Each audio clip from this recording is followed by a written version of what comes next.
Olá, amigos, aqui estamos mais uma vez para juntos estudarmos a palavra de Deus, juntamente com você que nos acompanha através da internet, através do nosso canal no YouTube. E hoje nós iremos fazer a lição número 6, a lição que tem o título Confiança Somente em Cristo. Você é o nosso convidado especial. Já pegue aí a sua Bíblia para juntos fazermos aqui o nosso estudo, a nossa recapitulação. Nós estudamos ao longo da semana, né? Cada dia da semana tem um tema, tem uma lição onde nós estudamos e no final de semana, no sábado, nós nos reunimos na igreja para fazermos a nossa recapitulação de tudo aquilo que nós estudamos ao longo da semana e após a recapitulação da lição da escola sabatina, temos o nosso culto. Então você é o nosso convidado especial. Mesmo que você não seja adventista do sétimo dia, você pode sim fazer o nosso estudo da lição da escola sabatina. A lição da escola sabatina é como se fosse a lição da escola dominical, que a maioria dos evangélicos participam, né? A única coisa é que nós fazemos no sábado e eles fazem no domingo. A única diferença é essa. Eu creio que eles também fazem o estudo pautado com a palavra de Deus, assim como nós. Então não tem problema algum você participar conosco desse estudo da palavra de Deus, tá bom? Pegue aí a sua Bíblia e abra em Filipenses, capítulo 3, versículos 10 e 11. Esse é o verso da semana. Se é a primeira vez que você está assistindo nosso conteúdo, nós estudamos a lição da seguinte forma: a cada trimestre nós abordamos um livro bíblico, né? Ou alguns livros. Esse trimestre, por exemplo, o nosso tema geral é Cristo em Filipenses e Colossenses. Então, esse trimestre nós estamos estudando esses dois livros da Bíblia, Filipenses e Colossenses, enxergando Cristo nesses dois livros, né? Então, você pode sim participar conosco desse estudo. E para a nossa recapitulação, hoje temos a presença do nosso querido irmão Wagner. Prazer estar com vocês aqui mais uma semana. Que vocês possam estar aí com a Bíblia de vocês, né? Amparado pela palavra de Deus, para estar junto conosco aqui estudando, né? Recapitulando essa lição. Muito bem. O querido irmão Messias. Bom dia, feliz sábado. Estamos aqui mais uma vez para a gente estudar esse tema maravilhoso e esse livro incrível, que é o livro de Filipenses, escrito pelo apóstolo Paulo. Convidando todos a fazer parte desse estudo aí com a gente, sob a orientação do Espírito Santo. Muito bem. Abriu a sua Bíblia em Filipenses, capítulo 3, versículos 10 e 11. Esse será o nosso verso da semana, o verso para memorizar. Antes, porém, eu gostaria que Messias fizesse uma oração, pedindo que o Espírito Santo conduza nosso estudo, abra nossa mente, nosso coração para receber a palavra do Senhor e que essa palavra venha frutificar e produzir frutos. Sim, vamos orar então. Grande e eterno Deus, Pai de amor e de misericórdia, Pai de graça e de verdade. Graças te damos por tudo e queremos agradecer por mais esse momento que estamos aqui e agradecer pela semana também que tivemos, Senhor, sob teu cuidado, sob tua proteção e direção. Mas agora é a hora de estudarmos um pouquinho mais das tuas santas verdades para que essas verdades nos alimentem e nos fortaleçam, Senhor, diante dos desafios desta vida. Para isso precisamos que o Santo Espírito se faça presente aqui e seja o nosso professor, iluminando nossa mente para que tenhamos a compreensão correta para passarmos, Senhor, essa mensagem, esse conteúdo, para a tua honra e para a tua glória, em nome de Jesus. Amém. Amém, amém. Você lê o verso para nós, Wagner? Leio sim. Na minha versão diz bem aqui. O que eu quero é conhecer Cristo e o poder de sua ressurreição, tomar parte nos seus sofrimentos e me tornar como ele na sua morte, para de algum modo alcançar a ressurreição dentre os mortos. Muito bem. Esse verso é um verso muito profundo. Ele traz informações assim que desse verso nós poderíamos extrair de diversos sermões, eu penso assim, porque esse verso aqui ele aborda vários assuntos em tão poucas palavras. Paulo aqui ele realmente estava muito inspirado pelo Espírito Santo quando ele falou esse verso aqui. E eu poderia, vamos dizer assim, pincelar aqui, eu sublinhei aqui a palavra ressurreição, que aparece duas vezes nesse verso. E Paulo diz assim, o que eu quero é conhecer a Cristo e o poder da sua ressurreição. E depois ele diz assim, para de algum modo alcançar a ressurreição dentre os mortos. E pegando junto com o verso com o título da lição, né, da semana, que é Confiança Somente em Cristo, eu diria o seguinte, que a nossa confiança em Cristo e a nossa grande esperança está na ressurreição, porque a Bíblia apresenta apenas uma solução para a questão da morte. Nós sabemos que com o pecado veio a morte, e para solucionar a questão da morte, Cristo precisou morrer e ressuscitar. Então, com a ressurreição, por isso que Paulo diz, o poder da sua ressurreição.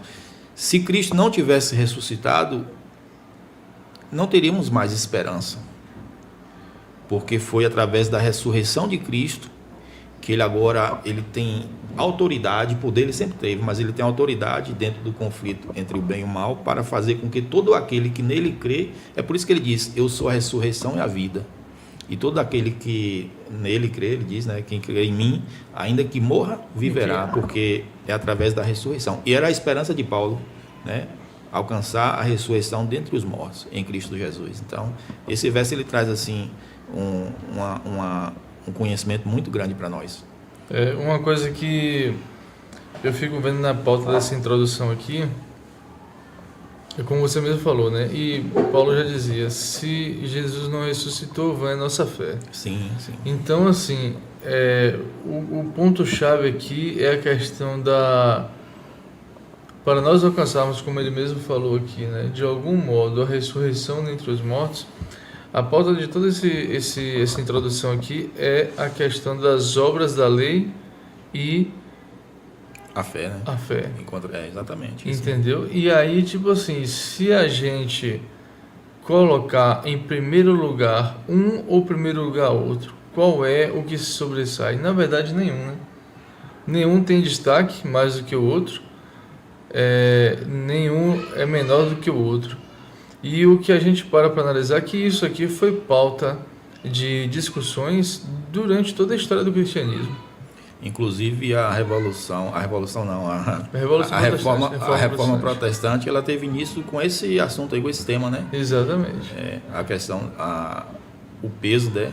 Qual o verdadeiro, a posição, né? Das obras, com relação à questão da salvação, da resolução do pecado.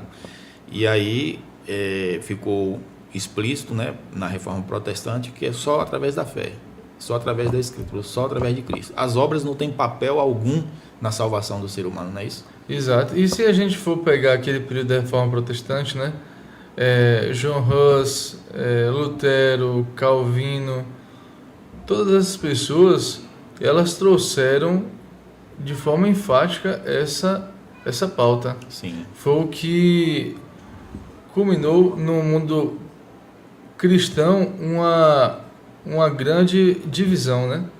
E uma divisão imensa que hoje, nos dias de hoje, desde aquela época, tomou grandes proporções. Inclusive, foi por esse tema aí, foi por essa pauta que muitas pessoas morreram, né? Muito sangue foi derramado.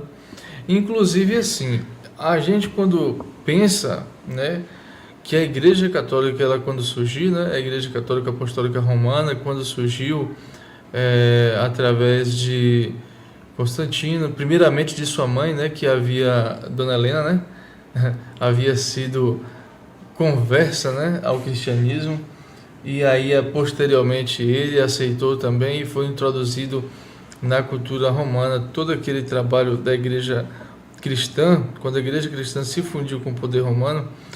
Quando a gente para analisar isso aqui, a gente poderia pensar, nossa, até os primeiros cristãos poderiam pensar, nossa, que legal que está acontecendo isso, porque agora vamos ter um poder político tomando conta aqui junto com a religião para se tornar mais leve para o povo, né? Porque a princípio o judaísmo era de onde Jesus Cristo veio, era uma religião de muitas doutrinas pesadas, né? Muitos compromissos pesados que foram criados pelos fariseus, né? Então aquilo dali pesava o povo. O próprio Jesus Cristo falou, né? Que os fariseus eles colocavam uma carga pesada sobre o povo em relação à religião para poder ser cumprida. E eles mesmos não conseguiam fazer.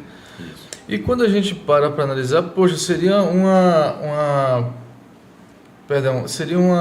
como posso dizer, Como se fosse um alívio, né? um alívio, né, para a população. Mas só que, de certa forma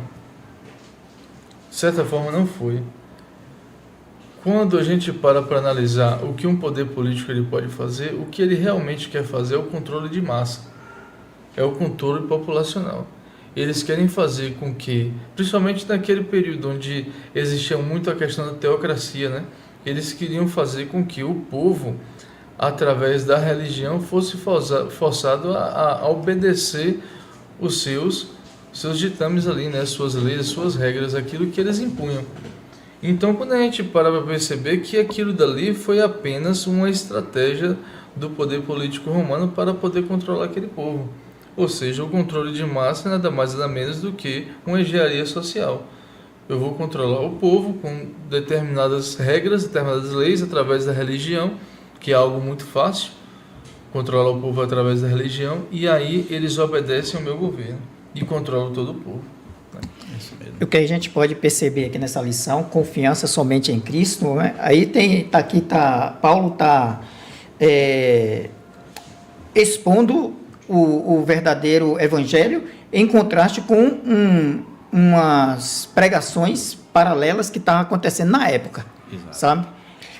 Que veio lá desde o judaísmo. Exato. Porque Paulo era um fariseu, como a gente estudou na lição, e a gente vai falar um pouquinho aqui o que Paulo era. Paulo era um fariseu de alto escalão, sabe?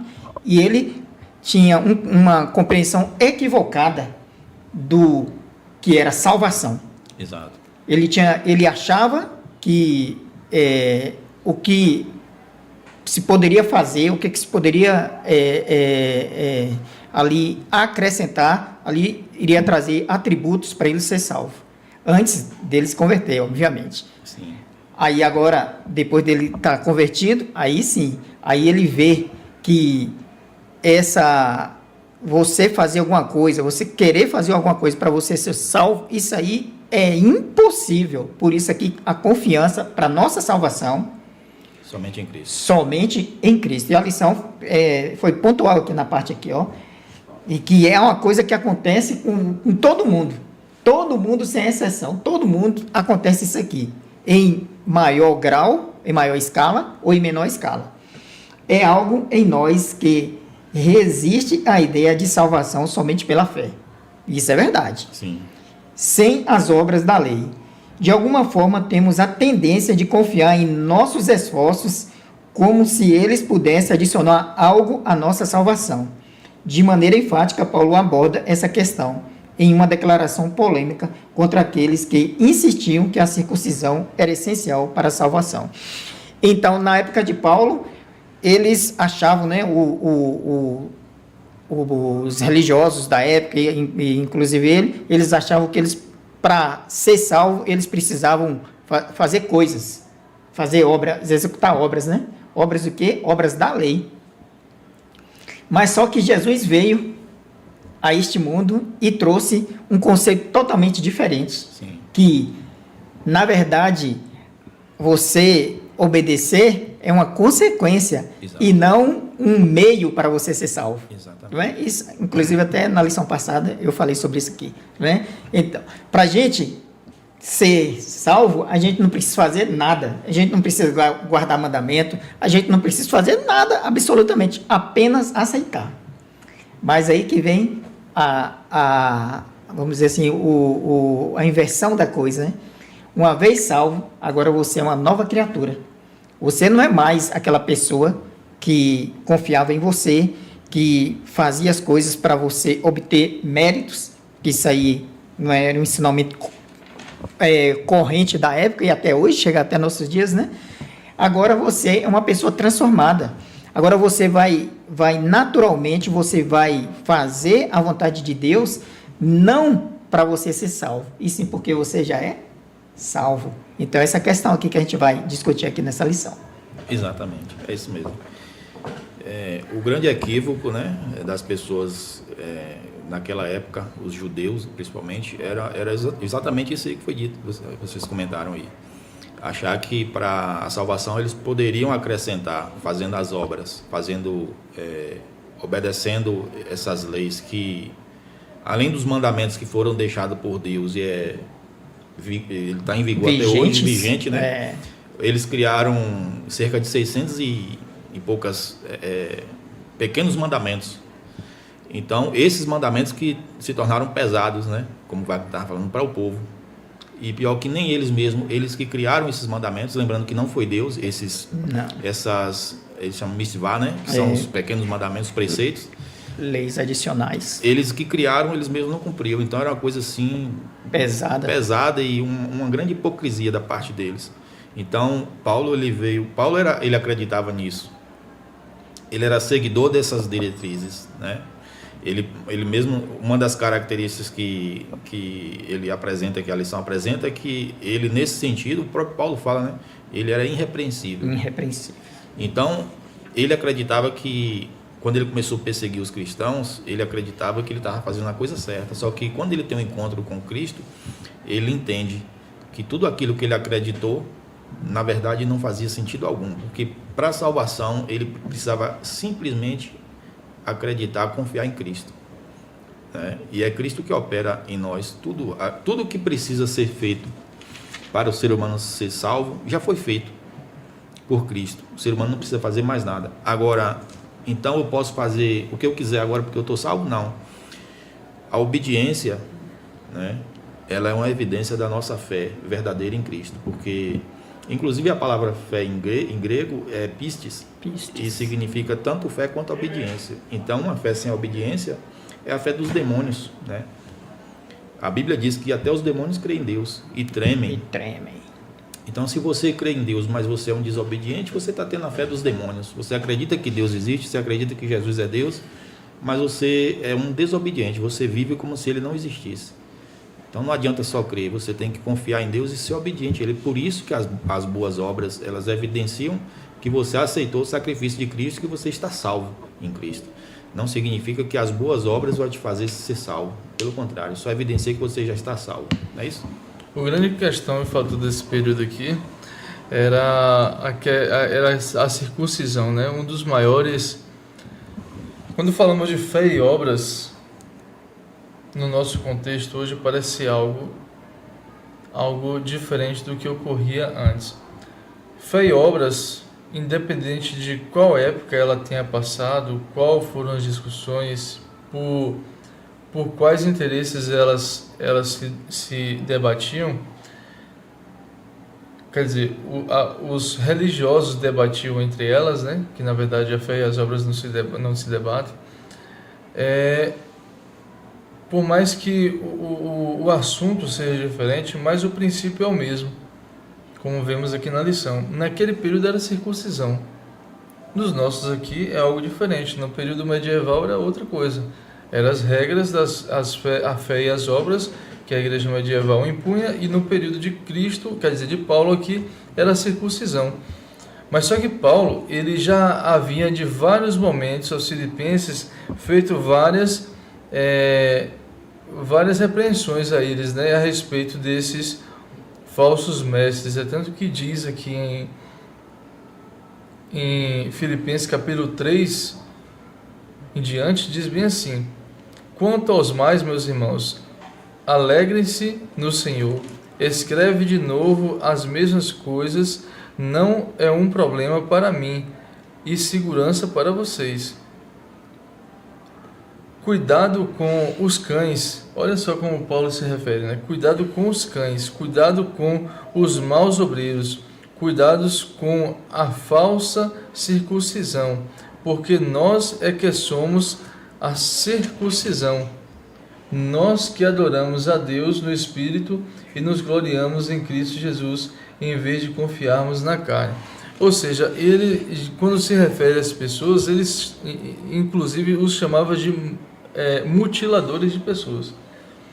Então, por quê? Porque os novos conversos ligados As cerimônias judaicas queriam, sobre qualquer circunstância, fazer com que os gentios, ou seja, gregos, egípcios, romanos, eles se circuncidassem como os judeus se circuncidavam. E, na verdade, a circuncisão era um cerimonialismo judaico. Por mais que o cristão judeu, ele permanecesse com essa prática como permanência da fé da linhagem de Abraão, mas isso não deveria ser imposto aos gentios, né? E aí o que a gente para analisar na seguinte situação é que o fato determinante de fé e obras é justamente isso aqui: eu me converter a Jesus e abandonar as más práticas, inclusive a falsa religião.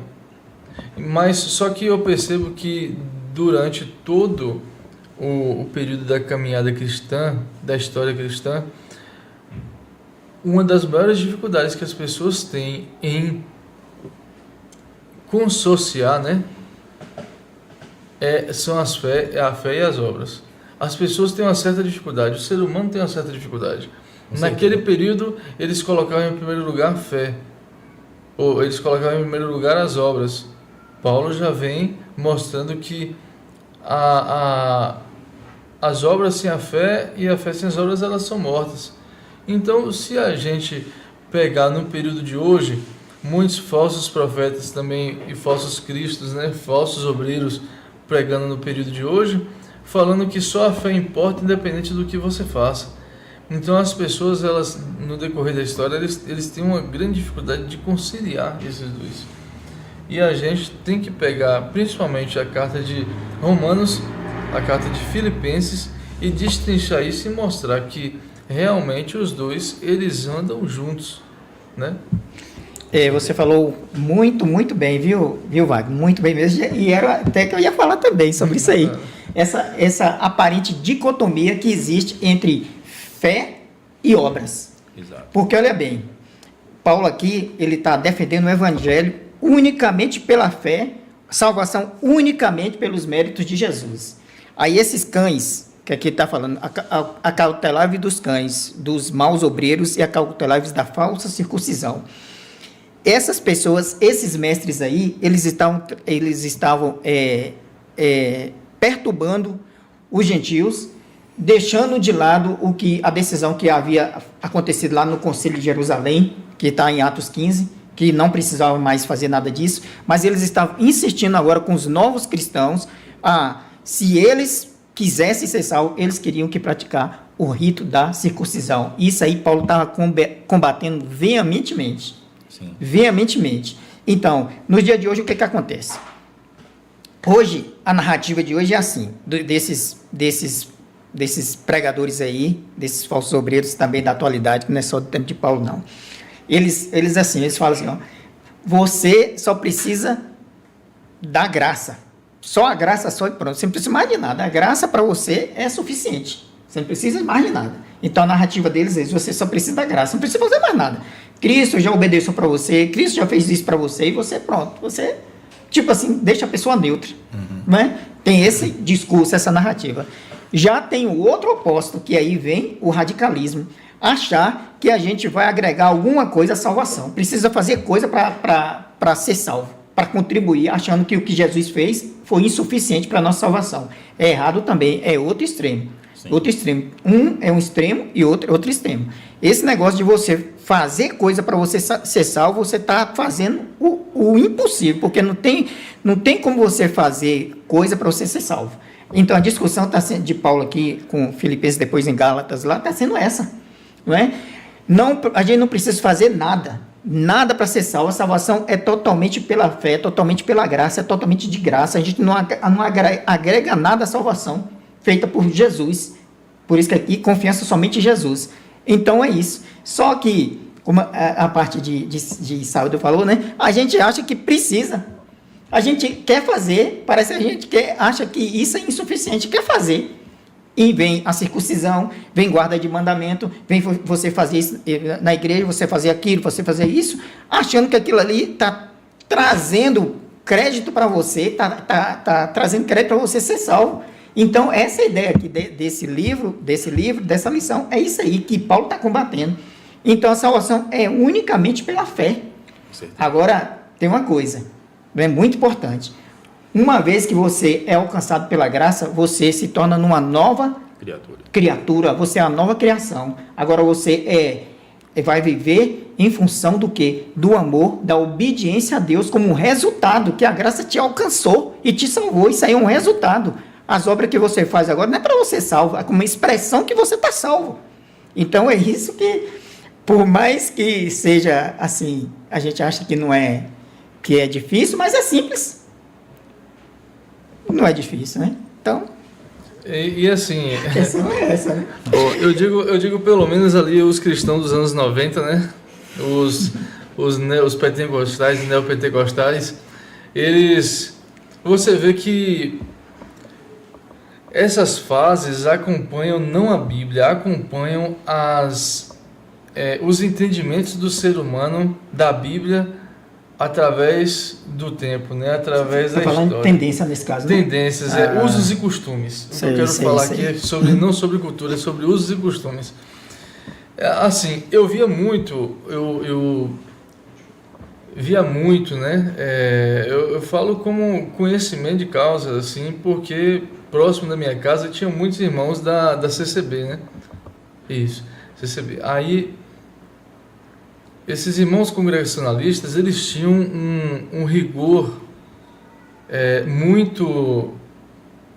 que eu achava, de certa forma, às vezes, bonito, com os usos e costumes, né? As mulheres eram com... Eu via, anos 90 ali, eu via elas vestidas até o tornozelo, sapatinho, coque, a blusa era até aqui, não podia depilar o corpo, e como algumas mulheres mesmo, elas falavam, né? Não era comentários aleatórios, não, as próprias mulheres falavam. E aí não podia usar um hidratante no corpo, o homem não podia sair de casa se não fosse com roupa social, não podia usar bermuda, não podia usar calça apertada, não podia usar jeans, entendeu? O jeans era um pecado. E aí, assim, os usos e costumes. E essas pessoas foram aprisionando, e eu pensando comigo assim, eu quero ver até onde esse negócio vai chegar. Tinham os cristãos da Deus é Amor também.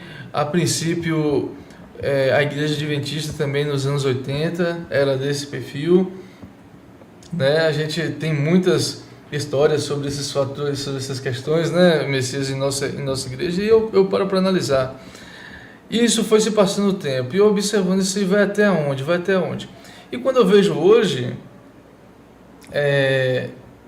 conseguiu-se, eu vejo que hoje, conciliar muito bem os usos e costumes com a questão das épocas que vão se mudando, entendeu? E aí as pessoas, como a gente estava falando sobre fé e obras, e você estava falando muito bem, Messias, hoje já vemos que as pessoas já estão começando a conciliar as coisas. Já não tem mais tanto esses usos e costumes, essa rigorosidade que existia naquele período. Porque, convenhamos, os usos e costumes, ele é de bom trato, ele é de grande serventia a partir do momento que não infringe a higiene pessoal do ser humano, onde não infringe o seu conforto, não é? Porque você vê um país tropical, igual o Piauí, onde eu morei, 45 graus e você de terno e gravata, faça-me um favor. Faça-me um favor. Nem rabinos judaicos no período de Jesus faziam isso. Então, assim, a gente tem que começar a parar para analisar que as épocas vão se mudando, as coisas vão se modernizando e as pessoas vão se adaptando e abrindo seus olhos. Então, naquele período, faltava muito dessas situações. As pessoas estavam muito aprisionados à questão das doutrinas, usos e costumes dos falsos pregadores, que queriam colocar sobre sobre os cristãos, né, principalmente naquele período, queriam colocar sobre eles uma alta carga que não podia ser feita. E Paulo, impressionante uma coisa, Paulo o mais rigoroso dentre todos, os que eram dos mais novos do Sinédrio, né? Dos mais jovens do Sinédrio, e ele colocou-se como irrepreensível, como o Fábio falou. Isso. E ele foi o que agora começou a reverter tudo. Começou a ser colocado como o apóstolo que estava negando todos esses usos e costumes naquele período, né? Sim. Você vê como houve uma reviravolta na vida de Paulo, né? Exatamente. E Paulo, ele passou por todos esses, vamos dizer assim, esses ritos, né, que o judaísmo ele exigia. Inclusive ele foi, na verdade, quando a gente fala judaísmo, nós temos que ter muito cuidado, porque nós estamos falando de uma religião que foi criada por Deus. Né? Cristo veio do judaísmo. Sim. A única diferença é que alguns judeus, eles deturparam um pouco o verdadeiro judaísmo, a verdadeira religião judaica. Então, por exemplo, a circuncisão foi dada por Deus. Sim. Paulo foi circuncidado ao 8º dia, ou seja, mostra que ele era um judeu, como ele diz mesmo, judeu de judeu. Ele foi aluno de Gamaliel. Porém, o que houve de errado em tudo isso aí? Os judeus, eles deixaram, detalhe, sempre houve salvação única e exclusivamente pela graça. Nunca houve salvação por obediência de lei, por obras nenhuma, nem no Antigo nem no Novo Testamento. Isso. É um equívoco que eu vejo pessoas religiosas afirmando aí que na época do Antigo Testamento a salvação era pela obra, né? Por lei, pelo guarda da lei. No caso, obras, né? Você guardou a lei, você está salvo. É uma grande mentira. Nunca houve salvação que não fosse através do sangue de Jesus. A diferença é que os do Antigo, antes de Cristo, eles eram salvos por crer que um dia o Messias, o Cordeiro de Deus, viria para morrer no lugar deles.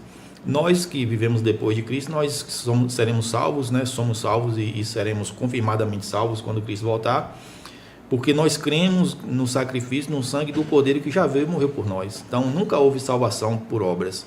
E o grande equívoco que fez com que o judaísmo, inclusive Paulo, perseguisse os cristãos, é porque eles começaram a entender que as obras tinham peso na salvação. Isso a gente já falou aqui e fica evidente que não. Houve esse equívoco, Cristo veio para corrigir esses equívocos. Paulo, ele perseguiu os cristãos, mas depois ele entendeu. E depois ele começou a trabalhar incansavelmente para desfazer esse equívoco que foi criado pela o judaísmo, né? Então, salvação é exclusivamente pelos méritos de Cristo, através de sua morte e ressurreição, do seu sangue. Não existe salvação pelas obras. E aí surge uns aqui perguntando, e por que vocês guardam os mandamentos, hein? E agora? Por que a gente guarda os mandamentos? Exatamente. O mandamento, desde o princípio, inclusive para o povo lá do Antigo Testamento, era apenas a obediência. Você serve a qual Deus? Ao Deus de Israel, então seja obediente a Ele, obedecendo os seus mandamentos. Pois é, então, aí que entra o conceito aí de salvação unicamente pela fé. Uma vez salvo, agora você vai viver como salvo. Por exemplo, eu fui salvo. Um exemplo aqui. Eu, antes de me converter, eu bebia, eu fumava, eu me prostituía. Pronto. Aí eu me converto, aí me torno uma nova criatura, não é? A graça me alcançou. Aí eu vou viver do mesmo jeito? De forma nenhuma. Bebendo, fumando, prostituindo?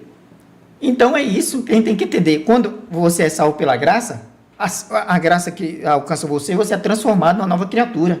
Então você não vai viver mais aquele estilo de vida perdido, que aí a salvação não foi ficar na sua vida, aí você vai viver como salvo. Você não vai beber, você não vai fumar, você não vai prostituir, você vai ser fiel a Deus, mas como evidência que você está salvo, ele está evidenciando que você está salvo, porque aí até as pessoas vão falar, ele diz que, por exemplo, é crente, tudo e é desse jeito, não é? Não tem esses comentários? Tem, não é? Então, as obras é para isso, não é para nossa salvação. As obras vai evidenciar que a gente está salvo, não é? Então, é o que Paulo está falando aqui. E aqui, inclusive, está até na parte aqui, mas eu saí, não é? Paulo aqui, ele fala da vida anterior que ele tinha. Sim. Não é? Era uma vida, o quê? Segundo o conceito elevado da religião judaica, ele era irrepreensível. Mas depois ele descobriu que nada daquilo ia agregar nada para a salvação. Exatamente. Então, depois ele fala aqui na mesma carta de Filipenses que ele considera como que lixo ou refúgio. Não é? Então, é isso que a gente tem que entender nos nossos dias também. Não é porque a gente guarda os mandamentos que aquilo ali vai proporcionar, agregar coisa na nossa salvação, não. mas como evidência da nossa salvação. Apenas isso aí. Simples, simples, simples. Exatamente. E o cristão, quando ele se converte, ele tem que deixar para trás a sua vida anterior, a sua vida de pecado. Na lição da semana que vem, o título será Cidadania Celestial. Eu estou pegando, já trazendo um pouco aqui para a gente entender um pouquinho disso aqui. Por que nós devemos obedecer aos mandamentos de Deus? É porque os mandamentos de Deus nos tornam um cidadão celestial. Como assim? Os mandamentos de Deus vão moldar o nosso caráter, o nosso comportamento, a nossa forma de viver, para que sejamos cidadão celestial. Porque quando nós, antes de nossa conversão, nós somos cidadãos do mundo, nós vivemos em pecado, praticando todo tipo de pecado e de imoralidade, enfim. A partir do momento que nós aceitamos a Jesus e nos convertemos, nós agora temos que viver um padrão de vida como um cidadão celestial. E é nisso aí que a lei irá nos ajudar. A lei vai nos conduzir para que nossa vida seja moldada como um cidadão celestial, em obediência, porque a obediência, inclusive a circuncisão, nada mais era do que isso. Você ser identificado como um adorador do Deus de Israel, como israelita. Aquele que não era nascido israelita, ele quisesse fazer parte, adorar esse Deus, ele tinha que fazer a circuncisão para evidenciar uma evidência física de que ele adorava o Senhor, fazia parte do povo de Deus. Então, era exclusivamente questão de obediência, não tinha nada a ver com obras de salvação. Então, é isso que nós devemos entender. Obedecemos porque seguimos a um Deus que quer moldar o nosso caráter para que nós nos tornamos cidadão celestial. Unicamente isso. E o interessante é que, assim, Fábio, quando falamos de mandamentos, os mandamentos de Deus, eles são uma evidência identitária. Você tem sua identidade tem tantos números, lhe identifica através do seu pai, da sua mãe ou do que for. Ali você tem raízes, você tem costumes que vêm ali da sua família. No caso do Deus Todo-Poderoso, os mandamentos dele foram colocados, foram impostos sobre a nação, sobre todo o mundo, principalmente para identificar eles como o povo de Deus. É tanto que quando Israel voltou, aqui eu pego em Salmos 126, quem quiser abrir aí, né? Salmos 126, o povo de Deus ele era identificado. Eles eram de longe vistos e identificados. Olha como diz aqui Salmo 126, versículo 2, diz bem assim em diante: então a nossa boca se encheu de riso, e a nossa língua de júbilo. Então, entre as nações se dizia: grandes coisas o Senhor tem feito por eles. De fato, grandes coisas o Senhor fez por nós, por isso estamos alegres. Quando esse relato aqui do Salmo 126, ele é o Salmo de Terrilim de Ramalot, né? Ou seja, o Salmo de Ascensão. O Salmo de Ascensão por quê? Esses salmos eles foram compostos quando o povo de Israel estava retornando da Babilônia para Israel, para poder reconstruir o templo, para poder de novo morar em sua terra. E esse salmo identifica que as outras nações por onde eles passavam identificavam: esse daí é o povo de Deus, esse daí é o povo que adora a Yahvé.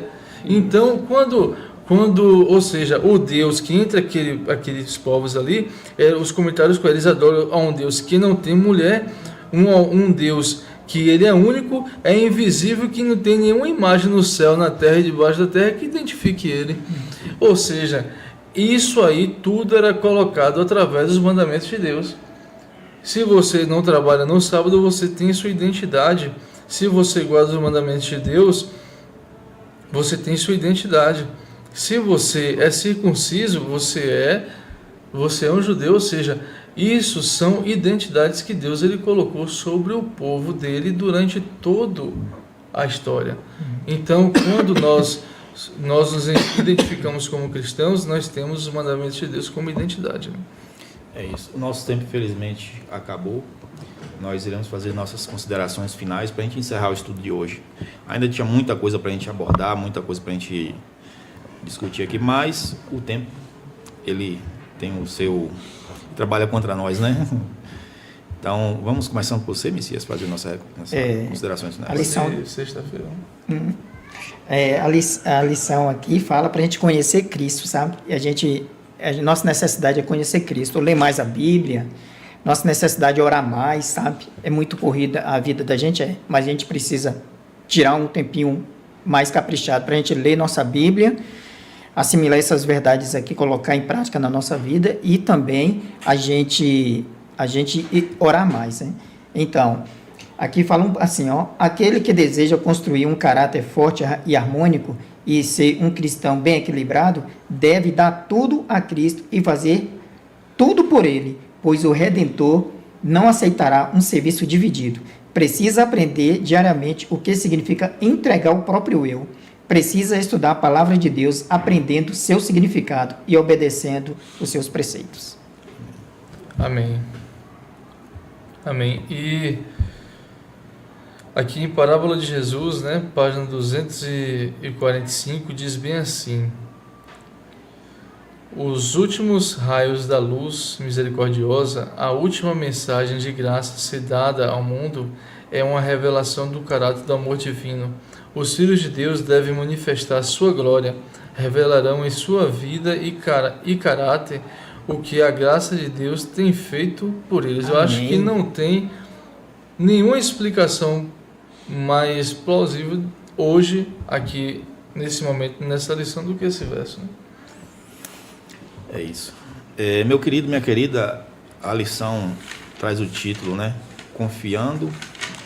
Confiança somente em Cristo. O mundo apresenta várias soluções para o pecado, para nossas angústias, para, enfim, todos os nossos problemas. Só que, na verdade, só existe uma solução definitiva e eficaz: Cristo Jesus. Você pode se apegar aí a qualquer esperança, a qualquer promessa. Se não for em Cristo, meu amigo, minha amiga, eu sinto em lhe dizer, você está agarrado a uma boia furada que vai naufragar juntamente com você. E não é isso que nós queremos. Nós queremos que você se agarre em Cristo, porque Cristo, ele não irá deixar você perecer. Pode ter certeza disso. Cristo, ele veio aqui na terra, deu a vida por cada um de nós. E ele subiu ao céu para preparar para todos nós um lugar. E ele irá voltar. Nenhuma promessa feita por Cristo deixou de ser cumprida. A única que não se cumpriu ainda, as únicas que não se cumpriu ainda, é porque não chegou o tempo. E no tempo certo, ele irá cumprir. E ele prometeu que irá voltar para nos buscar e nos tirar desse mundo de pecado, de dor, de sofrimento e de morte. Então, Amém. Confie no Senhor, entregue seu coração para ele, busque conhecer Jesus. Como que você vai conhecer Jesus? Através de sua palavra. Desenvolva o hábito de estudar a Bíblia todos os dias, nem que seja um pouquinho, um versículo por dia que você lê, você vai estar criando um relacionamento com Deus através da sua palavra. Então, que Deus abençoe você e sua família, e nós contamos com você no nosso próximo estudo.